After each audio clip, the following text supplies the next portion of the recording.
All right, my teacher friends, lovers and haters of poetry, Kristian Kuhn coming at you again, affectionately known as the Bob Ross of composition. And in this video, I'm kind of going to repeat something that I've been doing quite a bit of in my YouTube channel, and I call it the Poetic Fifth. So what I do is I take 5 poems by a particular author, and we gamify our discussion of it. And the format for that is called the Plato's Plato discussion. It's something that I invented many, many years ago. And it kind of takes the best components of the Harkness discussion, the Socratic seminar, and the fishbowl, but it's an edutainment discussion. It's a gamified discussion. And I'll walk you through 5 poems that I've selected by Mary Oliver. And then the 6th poem is the one that I base how to write the essay about while pulling the strings of my heuristics. And for this particular piece, the 6th poem is The Black Snake. So I will Bob Ross how to write an entire literary analysis for you using the Black Snake, and then I'll show you all the questions that the students generated for the 5 poems and how we gamified those particular pieces. So that's what I'll be doing in this presentation. Before we jump in, please subscribe to the new YouTube channel. It's called Kristian Kuhn, the Bob Ross of composition. We just eclipsed the 20K subscriber number, and we're growing exponentially, which delights me. So tell your friends, tell your colleagues, tell your students, spread the word far and wide, and help me to continue to grow this channel. So without further ado, let's talk about the 5 poems that I've selected in this Poetic Fifth. They are The Swan, Invitation, Don't Hesitate, When Death Comes, The Summer Day. Now, let me talk about my gamification process for you, the basis and the sort of the impetus behind the Plato's Plato discussion. So in my school in particular, I find that when I try to do traditional discussion modalities like the Harkness, the Socratic seminar, and the fishbowl, this is typically what happens for me. And it's a term that Ted Sizer gave me back in graduate school when I was working at Brown. It's called wagon wheeling. So teacher poses question, and then typically in those discussion formats, there's a couple of kids that monopolize the conversation or pull the heavy lifting for the other students. I pose the question, one kid fields it, it comes back to me. I pose another question, different student fields it, comes back to me. So visually, that discussion modality looks like a wagon wheel. So it's not even necessarily a discussion. It's more like call and response in many ways. And I was never very good at breaking that tendency no matter what I did, and I tried to add a whole bunch of different components and aspects to those discussion paradigms, and it just never worked. So early in my career, I learned about gamifying discussions and gamifying my instruction and the merits of edutainment. And that's what we do in a Plato's Plato discussion. But here's the kicker. Early in the year, I model for my students how to ask juicy questions of text, really teach them close reading skills, like the skill sets that are in Read Like a Professor. And probably around, I would say, Thanksgiving time, my students start the day after Labor Day. So around Thanksgiving time, they begin to ask the questions of the poems that I assign. So all the questions that you see forthcoming are generated from my students. And the one truthful caveat of that is sometimes I manipulate the language for clarity. And if they overlook something in the poem, then I'll pose a question and put it into our gamified prompts. So what I did for these 5 poems is this, and you're looking at an actual graphic of what it looks like. I went onto Amazon and I bought a magnetic tic-tac-toe set. It looks like this. It's attached to my whiteboard, and I divide the class into 2 teams, X's and O's, and then we just kind of gather around and unpack the questions that they pose. I do all sorts of gamification, and you can incorporate other modalities as well. I've used Connect 4. Again, you split the team into 2. You have a yellow team and a red team. just gamify it that way. Correct answers, you get to drop the peg. In the Facebook groups, Jenga is really popular, and I use colored Jenga for different point values, depending on the complexity of the question. And then if I want smaller teams, I have used Hungry Hungry Hippos, where we have an orange, pink, green, and yellow team. And basically you assign point values based on the number of marbles that are gobbled up by the hippo. So without further ado, let's take a look at our first poem. It is called The Swan. So what I do is we read the poem 3 times. I read it aloud once. Students read it silently and begin the annotation process. And then the third time I read it. And as a team, they put their heads together to ask the best, like most pithy questions that they can come up with. And I'll show you what they did for The Swan. So here's question number 1. Oliver places the adverb to in the middle of the sentence instead of at the end. Syntactically, why is this significant? What effect is being created? So that's a fantastic poem to get into, like the syntactical minutia of the piece. That's a really important observation for this particular poem. Question number 2 says this. Literally and figuratively, what should one be seeing in the first of the 2 rhetorical questions posed?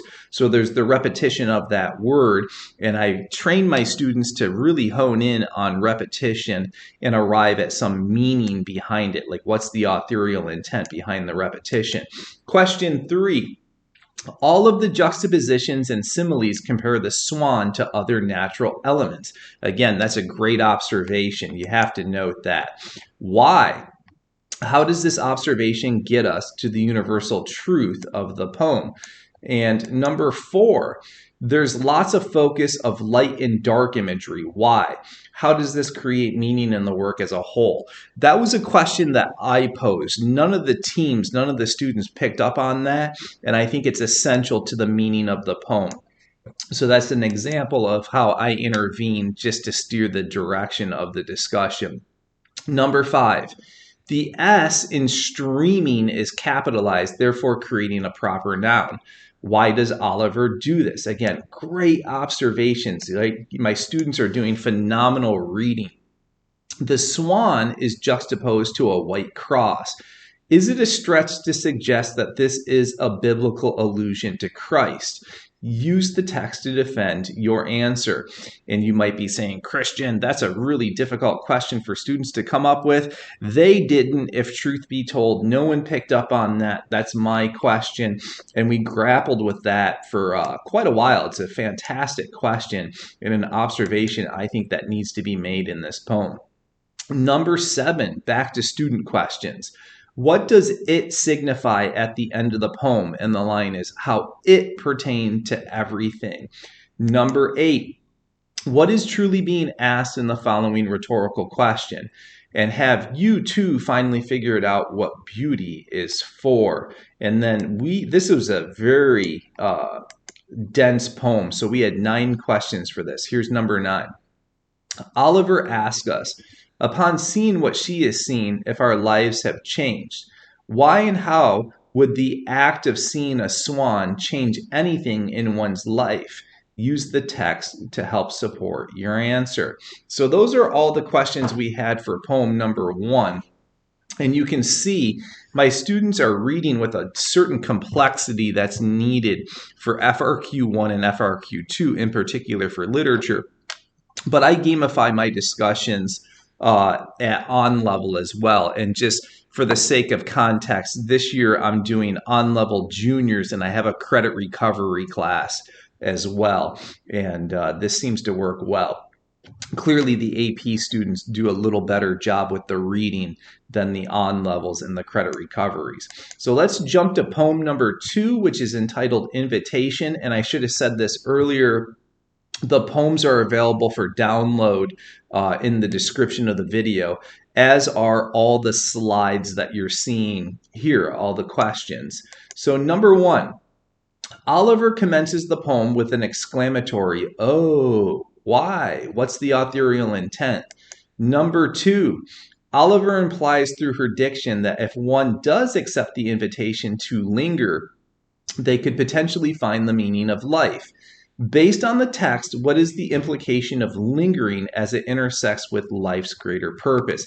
And you can see here, my students are in the habit of saying based on the text. We always get our nose in the text for these questions. Number 3. A contrast is being drawn between the goldfinches and man, so humankind. According to the poem, who is the smarter of the two creatures? How do you know? Again, get your nose in the text and defend your answer. Number 4, what do the goldfinches possess that most human beings do not? Use the text to defend your response. And number 5 says, what is the something and everything of the universal truth of the poem? I love that question. It's very complicated, very much at the essence of the poem. And again, students are coming up with these questions. And that's the kicker. If they can ask the question, then in turn, they can write about it with some depth and alacrity, which is really nice. And the last one, number 6, Oliver quotes Rilke, "You must change your life." Change from what to what? Fantastic question. Love it. So poem number 3 is Don't Hesitate. And question number 1 asks, Oliver is entreating us not to hesitate, but at what should we not balk? Use the text to support your answer. So that was a question that I had to revise. Students were asking the essence of that question, but I just didn't like the wording. So to get really precise, I went in and edited it. So sometimes in gamification in the Plato's Plato discussion, you'll have to do that. Number 2, throughout the poem, Oliver refers to the pronoun it. Define what she is referencing and implying. Number 3, as we've seen in other Oliver poems, she typically contrasts two opposing forces. What is she juxtaposing in Don't Hesitate? Use the text to defend your answer. So this is the cool thing about doing series of 5 poems. Kids begin to see the overlap in the theoretical and technical aspects of a writer's verse. And Oliver does a lot of the same tricks of the trade over and over and over again in her poetry. And kids began to see that even as close as poem number 3. Number 4, based on the poem, Oliver implies that the typical person perceives scarcity when in fact there is plenty. What is she suggesting about the human condition? And number 5 takes us to this question. Based on the poem, what do humans tend to prioritize? And according to the author, where should our focus be? Defend the answer with the text. And for this poem, we came up with 6 questions, and number 6 says this. The common theme in Oliver's poems is that man misplaces his values. In this case, is this the case in this poem? Explain. Again, so another cross-comparative question, from this poem to the others that we've looked at. What's going on thematically, especially in terms of the universal truth? And poem number 4, When Death Comes. Question number 1. I spy with my little eye 4 instances of anaphora in the opening lines of the poem. Good observation. So what? So students invariably end up using my language, and I'm always saying things like that. I spy with my little eye, and then I always cloak it with good observation. So what? So they're borrowing my language there. Number 2, this is a question that I asked because students weren't picking up on this. Within the anaphora, Oliver creates a number of similes. Explore these juxtapositions and her intent. So again, real good, get to the heart of the poem questions. Number 3, in the upper third of the poem, there's a lot of dark light imagery. What does each signify in the poem? And again, overlap, overlap, overlap, pattern, pattern, pattern. Oliver does this over and over and over again. Number 4, death changes the author's perception on time and the meaning of life. Based on the text, define this change in viewpoint. Number 5, in looking upon her life from the point of death, Oliver employs marital diction. Why? What's the intent? So my students overlooked that, so that's my question. And then the last one, at the end of the poem, Oliver parallels a number of sentences by repeating, I don't want. Why? How does this create meaning in the work as a whole? So we ask a lot of like construction of meaning and authorial intent questions. And as you see when I do my writing about the black snake, those are two questions that need to be answered in the introductory paragraph. And finally, let's get to poem number 5, The Summer Day. Number 1, Oliver commences the poem with 3 consecutive rhetorical questions. Why? How does this create meaning in the work as a whole? So one of the things my students noticed is that Oliver uses a lot of parallelism to begin her poems. And whether it be rhetorical questions and aphora, she does it quite often. Number 2, the poem, in essence, records an observation. Based on this, what is Oliver suggesting about the person slowing down and taking notice? And number 3, let's take a look. Toward the middle of the poem, much focus is placed on knowing. What does the author come to know? Use the text to defend your answer. Number 4, what is the author's relationship and attitude to the you? And again, students are coming up with these, so you can see if they can ask the question, they're definitely going to be able to tear apart the poem. And lastly, number 5. Typically, one is not supposed to answer rhetorical questions, but let's imagine that Oliver wants us to. How should we be responding? And that was my question. So students made the observation that there's a lot of rhetorical questions in there, but they didn't arrive to the so what of the observation. So I helped them get there. All right, we've thoroughly unpacked the poem. So let's write the essay. Here's how I set this up. And I've kind of already alluded to it, but I'll unpack it even further. So students can choose to write about one of the 5 essays. To model how to do it, right? Because I always Bob Ross my instruction. To model how to do it, I introduce a 6th poem. We analyze it as a class. We don't gamify it. We just unpack it together. And I write about the 6th poem. Students are not allowed to touch the 6th poem. They have to write about one of the 5 that they gamified. So my poem is The Black Snake. And the first question we have to ask ourselves is this. So how do I write the introductory paragraph? And we're doing literary analysis, so my students know, and again, those that follow my work and know the method of my madness, know that I always use the inverted thesis heuristic. In order to demonstrate this, you gotta Bob Ross your instruction, and I'm doing it for you, so teachers, fear not. But, typically when I'm working with teachers in the National Writing Project or doing some consulting, I always tell my teachers to get to the proverbial easel in Canvas and paint with and for your students. Here's what I mean by that. Bob Ross used a heuristic every time he tackled a natural landscape, and it's known as the wet on wet technique. Every time we approach a literary analysis, we use the heuristic of the inverted thesis, and then for the body paragraphs, we tackle them syllogistically. We use an Aristotelian method called the syllogistic method.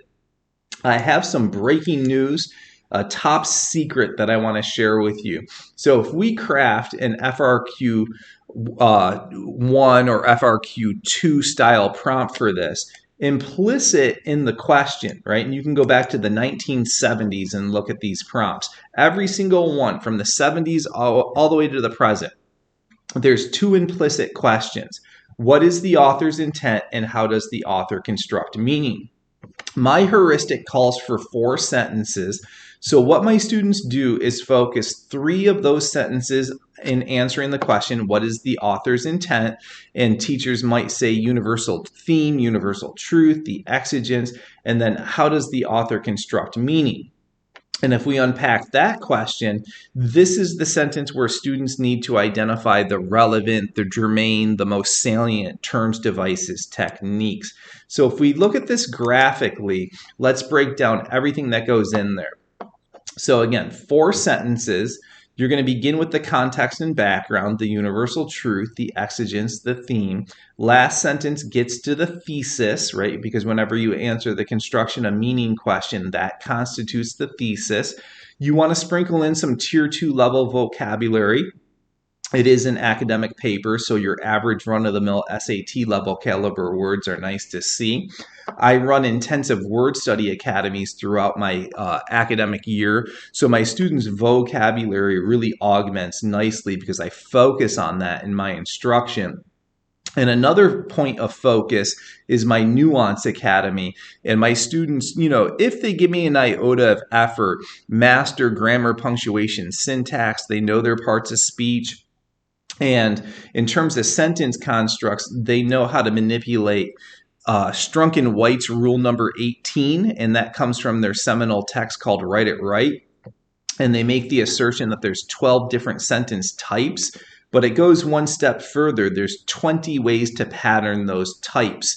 And in my YouTube channel, I have a bunch of exercises on that to help your students. So in my models, I'm just going to demonstrate and illustrate for students how to manipulate all of those things and show them how to be syntactical ninjas at sentence level. So let's review the math. It's 3 plus 1, 3 authorial intent, 1 construction of meaning. So here's exemplar number 1. I'll read it all the way through and then I'll unpack it for you. There is one absolute truth about life. Death is inevitable. But in knowing this, most choose not to dwell in existential morbidity. Instead, the individual moments of each day unfold with an absent acknowledgement of the fact that each living thing will invariably meet an endpoint. Mary Oliver explores this truth through her metaphoric diction and syntactical manipulations while describing the abrupt ending of a black snake's life. Let's go hunting for the thesis statement. We are using the inverted heuristic, so that last sentence has to get at construction of meaning. And you can see there that I explicitly talk about metaphoric diction and the syntactical manipulations. That constitutes and comprises the thesis statement because it has the terms, devices, techniques. The first 3 sentences get at authorial intent, the universal truth, the exigence, the universal theme. My vocab is up. Decent words in there like inevitable, dwell, existential, morbidity, like things like that invariably is what you want to see in here. And then in terms of sentence constructs, each one is varied. I don't want to see any parallelism in the introduction because it tends to create a dot, dot, dot, dot, dot kind of droning rhythm. So my advice to students is this: don't parallel at all. Pay attention to what you just dropped at sentence level and run like heck from it for a couple of sentences. Don't reiterate the sentence construct for a little bit. So each of the 4 sentences is syntactically different from the one that precedes it. That might be a little pie in the sky. It might be in the ether and cloudy and nebulous. So let's do it again and take a look at exemplar number 2. Death is inextricably linked to life, but most people choose not to dwell on that fact every given second.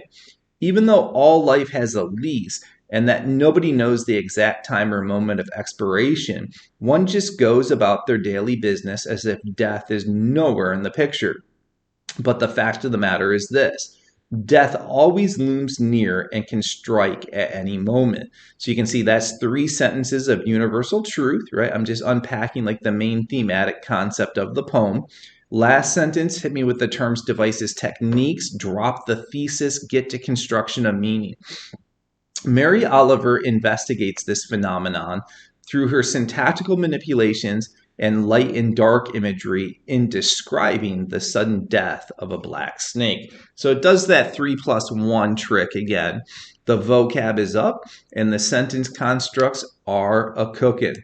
So students, even teachers, yes, you can do this. It takes a little bit of practice.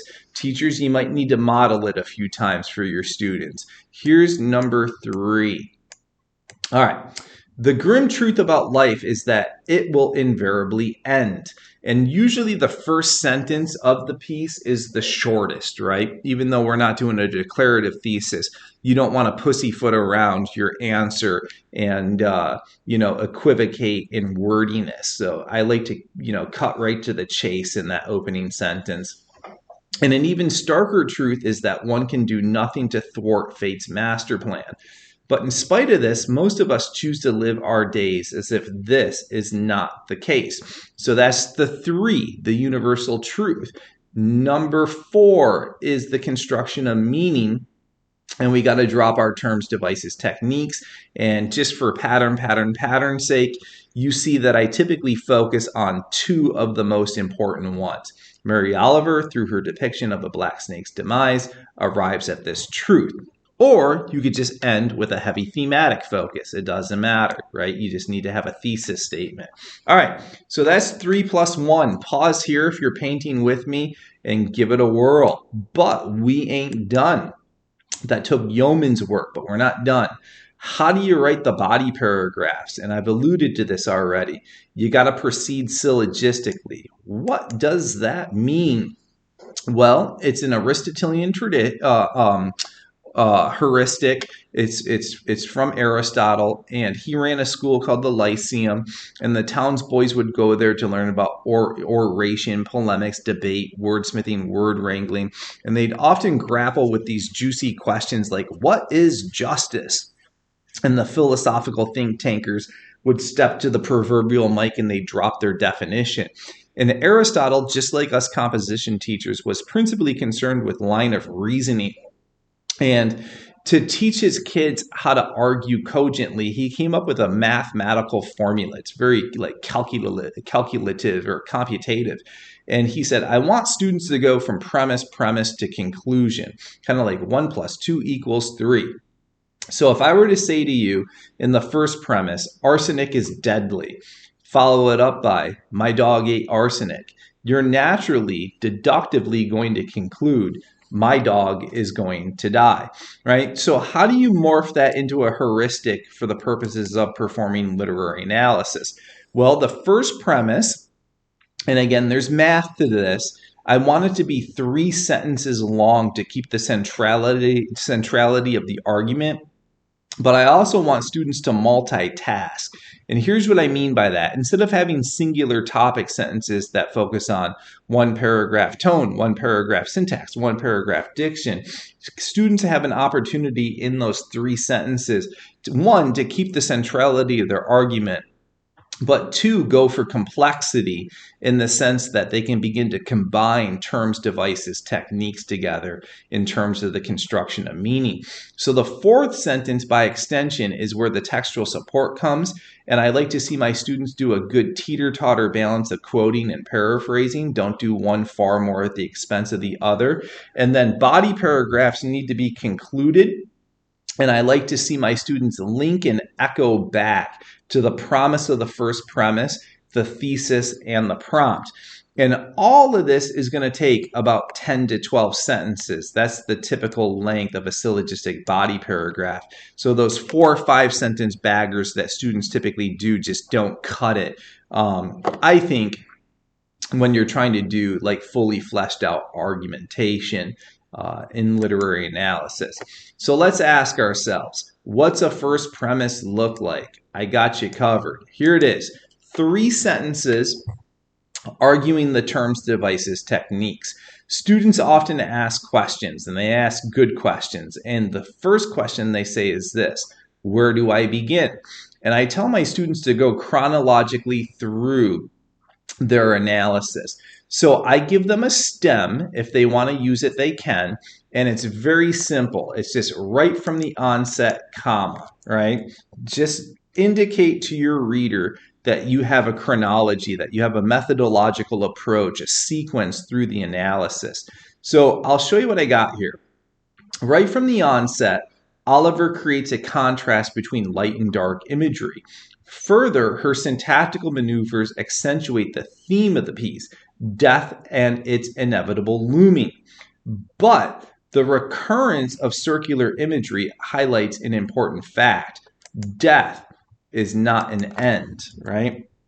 So let's break this down. If the first premise is a promise, what am I promising you? Right? So Right from the onset, I talk about light and dark imagery. The second thing I talk about is syntax. The third thing I talk about is theme. And then I also tag in their imagery. So now what do I need to do? Oh, it's easy. You got to go textual support hunting. Go find quotes and or paraphrases for each of the terms, devices, techniques that you dropped there. That's what we mean by keeping the promise of the first premise. If you promise it, in order to sustain the line of reasoning, you got to include it in the second premise. So look what I got cooking in the second premise here. And you can see that I have all the quotes and necessary paraphrases to keep that line of reasoning intact. And then you want to teeter-totter balance it. So second premise begins at the fourth sentence, and I usually begin to quote in the fourth sentence. Symbolically, it is significant that the snake is black, a color often associated with death, and that it flashed onto the morning road. So how do I get my quotes to be silky smooth and conversational? Easy. It's the heuristic within the heuristic, 5-word rule. If you place a minimum of 5 words in front of the quote and keep the quote relatively small, it should sound conversational. Teachers, you're going to need to teach your kids how to bracket so that it stays conversational. And I don't recall in this exemplar if I needed to bracket or not, but often you do. And then you quote, you got to analyze it. This is interesting because flashes are typically portrayed by colors associated with light, while mornings bring a return to the light. In this case, the light imagery connotes life itself and the willful oblivion of living creatures to not dwell on its terrible weight, its certain coming. So I promised you in the first premise that I'd get to light and dark imagery, and I'm doing so, right? Pretty cool. So I got other things that I got to talk about. I did mention theme in there. I talked about imagery. I talked about syntax. So I need to go get quotes and paraphrases for those things as well. To depict this theme and capture just how sudden death can cast its shadow on the light of life, Oliver manipulates her syntax. Given that the truck could not swerve, the fate of the black snake is sealed. All right, I'm out of space here, so I'm going to go on to another slide. Still the same body paragraph. I quoted, I got to analyze.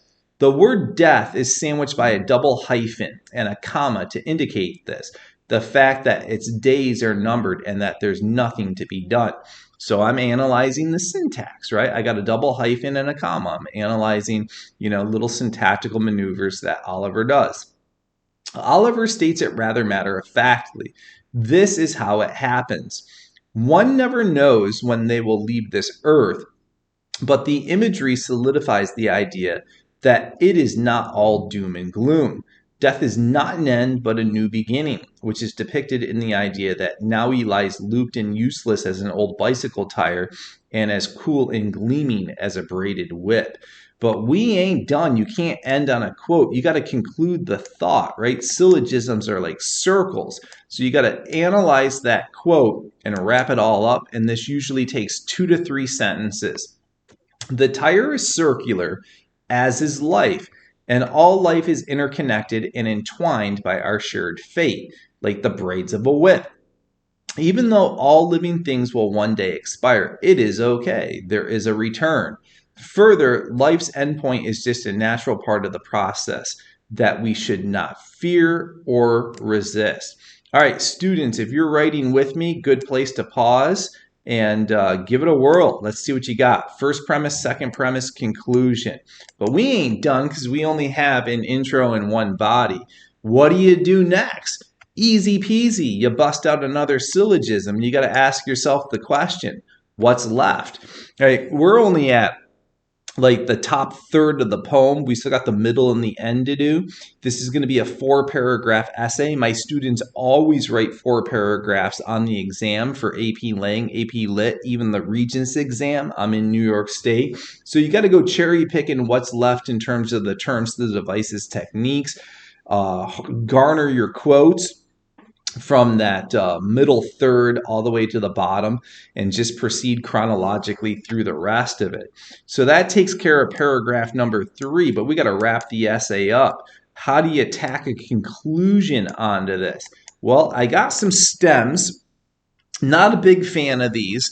I ultimately want to wean my students off of them, but in the beginning of the year, I'm a-okay with them using some stems. And I liken the conclusion paragraph to this: fireworks displays where you have a grand finale. So you really got to hammer back theme, exigence, universal truth, universal theme, right? The universal concepts of the piece. So any of these stems get kids to that point, and it usually takes 3 or 4 sentences. So anything like simply said, evidentially, in no other words, when it's all said and done, at the end of the day, in a global sense, will get the kids to that end point, and they can end with a big focus on the grand finale. All right, I'm out of here, kids. Happy teaching, happy writing. Note that I'm a lead teacher for the National Writing Project, and that if you want to stay abreast of my comings and goings, we do have events throughout the academic and calendar year. You can go to my website at teachinghowtowrite.com. I do webinars with applied practice, perfection learning. I have been presenting with NCTE the last 3 years or so. And if you need to drop me an email about anything, teachingwritingcoach@gmail.com is the best place to reach me. Students, note that I own my own tutoring company. I call it Write at IB Write. I'm an Ivy League graduate. I did all of my graduate degrees from Ivy League schools. I'm super pro at the college application process, so I can help you with your personal statements and your supplements, even the process itself. Have been teaching Lang and Lit for 20 plus years, so I can get you to clear that hurdle with a certain degree of success. So again, reach out to me, teachingwritingcoach@gmail.com, if you have any questions or want to know how to sign up for tutoring or any PDs. All right, that's it. That's the end. I'll keep these videos coming. I have a whole bunch of authors that I use in the Poetic Fifth, and I'll show you how to gamify it. I'll share those questions with you, and then model how to do an essay.